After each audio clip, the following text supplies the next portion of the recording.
तुम्हारी खुशबू मैं अपने साथ ले जाऊंगा। ये तब की बात है जब आफ्टर लाइफ होता है, एक रूह की दुनिया है, तो वह एहसास मेरी रूह में घुलकर महकेगा। तुम्हारी खुशबू मैं अपने साथ ले जाऊंगा इस जहां से परे रूह की दुनिया में। इस दौर में जब लोग सोशल मीडिया की होड़ में भाग रहे हैं, वहीं पे अपने शब्दों को नज़्मों में उतार कर एक किताब के रूप में पेश करना आज के युवाओं के लिए बहुत कठिन बात है। तो मैं आ गई हूँ सदफ आज अपने नए पॉडकास्ट के साथ और नए आर्टिस्ट के साथ। तो आज हमारे साथ मौजूद हैं आकाश अग्निहोत्री। आकाश अग्निहोत्री जी ने अपनी एक किताब लिखी है। ये आकाश जी की किताब है, इसका नाम है मिथ्या एक सच। पहला प्यार है साक्षी के लिए मैंने लिखी गई थी ये चीज़ें। और किताबें लिखना, छोटी छोटी लाइनें लिखना ही गर्लफ्रेंड पटवा देता है। मुझे शुरुआत से ही किताबों का पढ़ने का शौक था, फिजिक्स केमिस्ट्री मैथ को छोड़ के। सोशल इश्यूज होते हैं जो हमने एक्सपीरियंस कर रखे हैं या जो मैं समाज में देखता हूँ, किताबों से एक रिश्ता ख़त्म होता जा रहा है लोगों का। तस्वीर है तेरी निगाहों में, दूर तक रोशनी है राहों। मैं आप सभी से रिक्वेस्ट करूंगी कि कृपया इस किताब को ज़रूर पढ़ें, ज़रूर। इसकी जो कुछ ख़ास नज़में हैं जो प्यार पे भी है, संसार पे भी है और समाज पे भी है। अपने आसपास जो अपने आर्टिस्ट हैं जो इस तरीके की किताबें लिख रहे हैं, लिखना चाहते हैं, उनको सपोर्ट करें, प्रमोट करें। जैसे इन्होंने पढ़ा है मेरी किताब को, आप भी किताबें पढ़ें। ज़रूरी नहीं मेरी किताब पढ़ें, आप जो चाहे वो किताब पढ़ें। किताबें पढ़ना बहुत ज़रूरी है।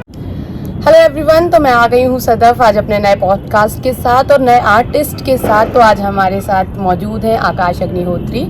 आकाश अग्निहोत्री जी ने अपनी एक किताब लिखी है। इस दौर में जब लोग सोशल मीडिया की होड़ में भाग रहे हैं, वहीं पे अपने शब्दों को नज़्मों में उतार कर एक किताब के रूप में पेश करना आज के युवाओं के लिए बहुत कठिन बात है। तो बहुत बहुत शुभकामनाएं आपको आपकी नई किताब के लिए, और पहली किताब है ये आपकी, और इस शो में आने के लिए भी आपका बहुत बहुत धन्यवाद और welcome to speak up by Sadaf. Akash, मैं आपसे जानना चाहती हूँ कि जो आपने किताब लिखने के बारे में सोचा और किताब लिखना जब शुरू किया था, तो ऐसा कौन सा थॉट तुम्हारे दिमाग में आया कि तुम किताब लिखो या नज़्मों पे काम करो? सबसे पहले तो सदफ जी आपका बहुत बहुत शुक्रिया मुझे यहाँ बुलाने के लिए।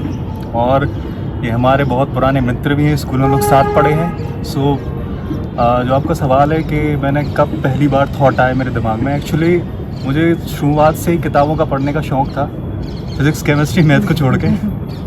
और दूसरी किताब ऐसे प्रेमचंद हो गए हैं, निर्मला देवी हो गए, तो इन लोगों को मैं पढ़ता था पहले। तो धीरे धीरे लगा कि मैं भी कुछ कहना चाहता हूँ, मेरे पास भी कुछ है जो मैं कहना चाहता हूँ, पर कहूँ किस चीज़ से लेके।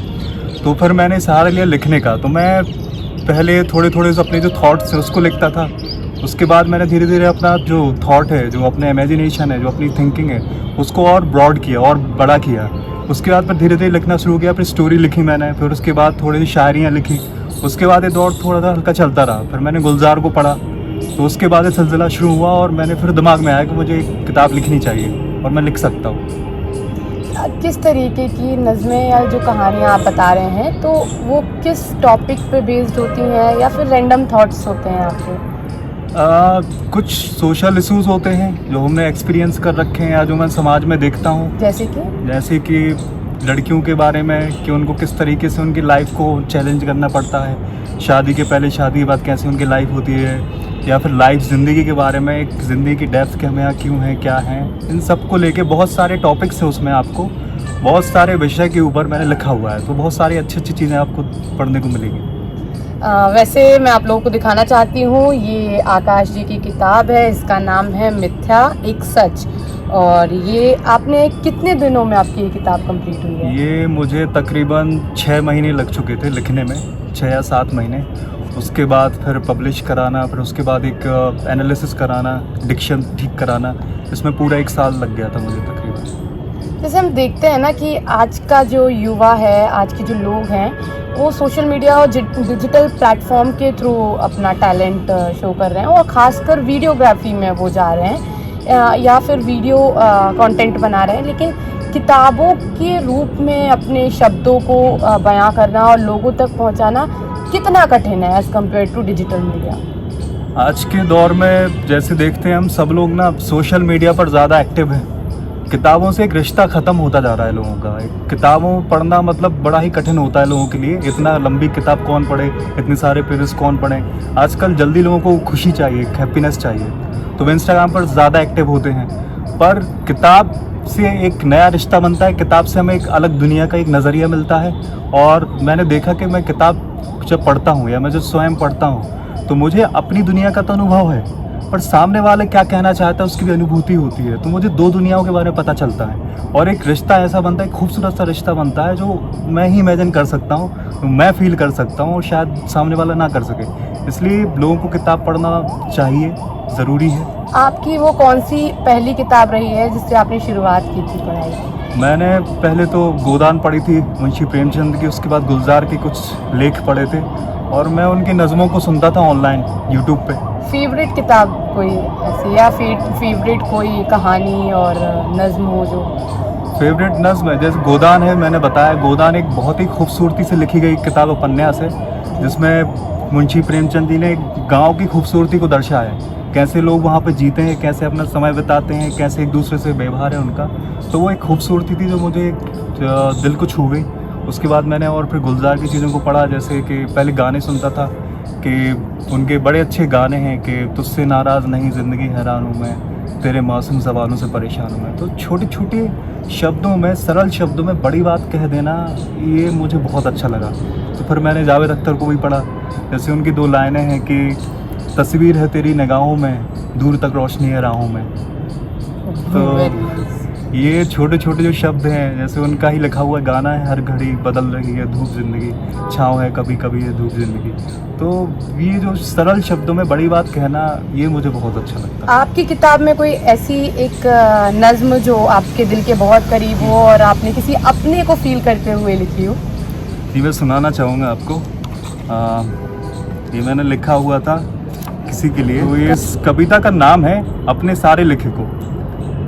एक दिन मैं छोटे बड़े अच्छे बुरे अपने सारे लिखे को तुम्हारे नाम कर दूंगा। हर एक शब्द महकता रहेगा तुम्हारी खुशबू से, जैसे सारे गुलाब की एक सी खुशबू रहती है। पर जो लिख नहीं सका वो एहसास मेरी रूह में घुलकर महकेगा। तुम्हारी खुशबू मैं अपने साथ ले जाऊंगा। ये तब की बात है जब आफ्टर लाइफ होता है, एक रूह की दुनिया है। तो वह एहसास मेरी रूह में घुलकर महकेगा। तुम्हारी खुशबू मैं अपने साथ ले जाऊंगा इस जहां से परे रूह की दुनिया में, और एक बार फिर इंतज़ार करूंगा तुम्हारा अपने अनकहे को कहने के लिए। पर तुम मुझे पहचानोगी कैसे इस शक्ल सूरत से परे रूह की दुनिया में? वहां तुम्हें सब एक से दिखेंगे। तुम्हारी खुशबू मेरी रूह महक रही होगी। हाँ, तुम अपनी खुशबू साथ लेते आना और ढूंढ लेना अपनी खुशबू को। बहुत ही सुंदर बात बोली आपने कि जो चीज़ें कई बार दुनिया में मिल नहीं पाती हैं, वो हमें आफ्टर लाइफ की जो लाइफ होती है शायद वहाँ पे मिलती है, और उसी होप को कायम रखने के लिए शायद ये गज़ल और नज़में लिखना शुरू हुआ होगा। मैं जानना चाहती हूँ कि ये नज़्म किसके लिए है, अगर आप बता पाएँ तो। बिल्कुल बता सकता हूँ। ये मेरा खुद का पहला प्यार है। साक्षी के लिए मैंने लिखी गई थी ये चीज़ें, क्योंकि तब शायद तक मिलने क्या कोई उम्मीद नहीं थी। तो एक होता है ना कि यार इस ज़िंदगी में तो नहीं बल पाए, बट इस ज़िंदगी के बाद कहीं तो एक रूह जाती होगी। जिस तरीके से शरीर की दुनिया, जिस्म की दुनिया है, कहीं ना कहीं रूह की भी दुनिया होती होगी। शायद वहाँ पे मैं फिर से अपनी बात कह सकूँ, वहाँ तुम्हें समझ आ पाए। बहुत ही सही। खैर, साक्षी और अभी आप दोनों साथ हैं। हाँ। इनकी नई नई शादी हुई है, और जो कि ये इन्होंने साक्षी के साथ आने से पहले ये उसके लिए लिखी थी, अपनी वाइफ के लिए लिखी थी, और आज वही कविताएं वाइफ को सुना के साथ रह रहे हैं। तो ये बहुत अच्छा है कि ज़रूरी नहीं है कि आपका टैलेंट सोशल मीडिया से ही इतना फेमस हो और आपका सच्चा प्यार आपको सोशल मीडिया वाले टैलेंट से भी मिल जाए। कई बार किताबें लिखना, छोटी छोटी लाइनें लिखना ही गर्लफ्रेंड पटवा देता है। खैर, ये सब तो हुई मजाक की बातें, और आपकी ये किताब बहुत सुंदर है। मैंने इसको पढ़ा भी है। मैंने इसके जो छोटे छोटे कुछ आपने नज़्म के तौर पे, गज़लों के तौर पे इसमें जो लिखा है वो बहुत कम शब्दों में है, बहुत एकदम आसानी से कह देने वाली बातें हैं, लेकिन वो बातें हैं जो आदमी अपने मन में रखे रहता है लेकिन कभी सामने वाले को बोल नहीं पाता। तो मैं आप सभी से रिक्वेस्ट करूंगी कि कृपया इस किताब को ज़रूर पढ़ें, ज़रूर इसकी जो कुछ ख़ास नज़में हैं जो प्यार पे भी है, संसार पे भी है और समाज पे भी है, तो उनको पढ़ें, इस तरीके की चीज़ों को पढ़ें। अपने आसपास जो अपने आर्टिस्ट हैं जो इस तरीके की किताबें लिख रहे हैं, लिखना चाहते हैं, उनको सपोर्ट करें, प्रमोट करें। और सबसे ज़रूरी बात है, जितना अच्छा आप पढ़ेंगे ना उतना अच्छा आप कर पाएंगे और बोल पाएंगे।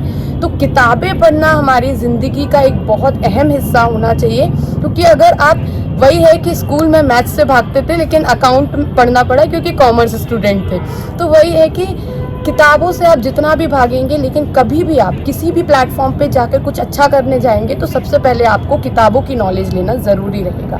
तो बहुत बहुत शुक्रिया आकाश आपका आज हमारे शो में आने के लिए, और बहुत बहुत शुक्रिया आप सभी का।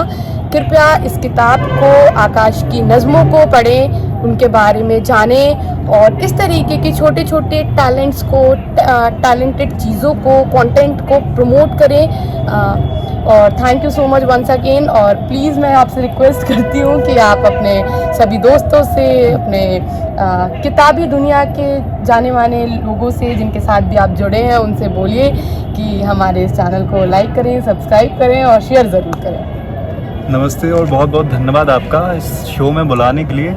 बहुत ही खूबसूरत चीज़ लगी, खूबसूरत पल है ये हमारे लिए। और आपने मेरी किताब का प्रमोट किया और किताब के बारे में कहा, जो नज़में आपने पढ़ी हैं, और मैं चाहूँगा कि जैसे इन्होंने पढ़ा है मेरी किताब को, आप भी किताबें पढ़ें। ज़रूरी नहीं मेरी किताब पढ़ें, आप जो चाहें वो किताब पढ़ें। किताबें पढ़ना बहुत ज़रूरी है। जैसा कि कहा है कि आपकी कल्पनाएं तो आपके साथ हैं, पर दूसरे की कल्पनाओं में लोगों ने क्या कहा है, क्या कहना चाहते हैं, वो आपको पता चलता है। और बहुत बहुत शुक्रिया, बहुत बहुत धन्यवाद। और आशा करता हूँ कि आप ये किताब पढ़ेंगे और मुझे रिव्यू देंगे कि कैसी लगी।